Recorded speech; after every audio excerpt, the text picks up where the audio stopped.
Week 1, Day 1, Morning Nourishment, Romans 8:26 through 27. In like manner, the Spirit also joins in to help us in our weakness, for we do not know what we should pray as is fitting, but the Spirit Himself intercedes for us with groanings which cannot be uttered. But He who searches the hearts knows what the mind of the Spirit is, because He intercedes for the saints according to God. Many people, upon hearing the term prayer, immediately think that it means man coming before God to make supplication. Because man is in want and needs material supply, or is sick and needs healing, or has other problems and needs some solution, he goes before God asking Him to supply his needs, heal his sickness, and solve his problems. However, this is not the proper meaning of prayer as it is revealed in the Bible. We dare not say that such a definition is wrong, but it is too superficial and lacks both depth and accuracy. Real prayer is the mutual contact between God and man. Prayer is not just man contacting God, but also God contacting man.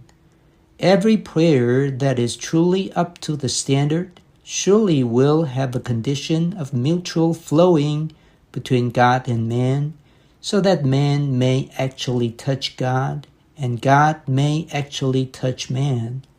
Thus, man is united with God and God with man.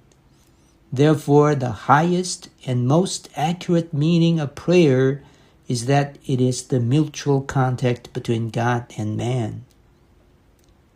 Today's reading.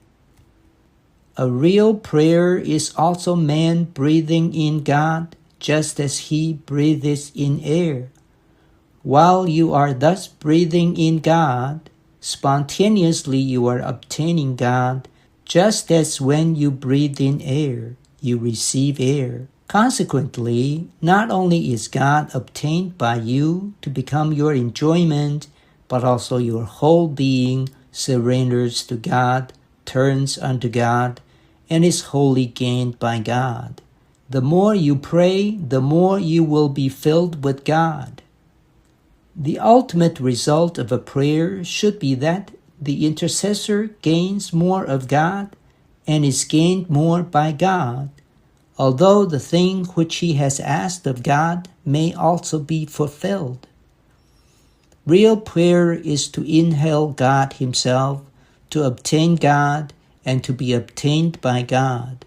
All those prayers for people, affairs, and things that are outside God are not the essence of prayer, but are merely the outer skin or accessories of prayer.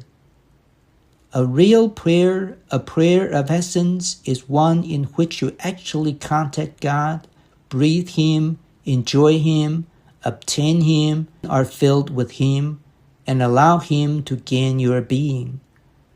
If a brother or sister has really learned the secret of prayer, such a praying one will certainly cooperate with God, work together with God, and allow God to express Himself and His desire from within him and through him, ultimately accomplishing God's purpose.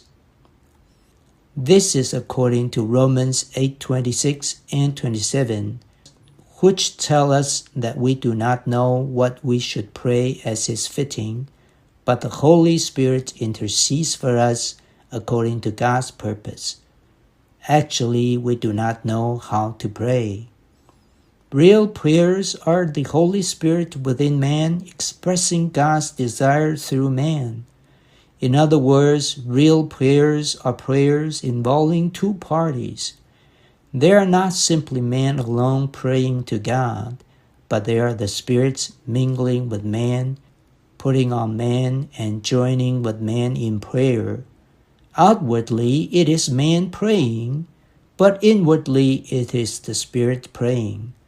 This means that two parties express the same prayer at the same time.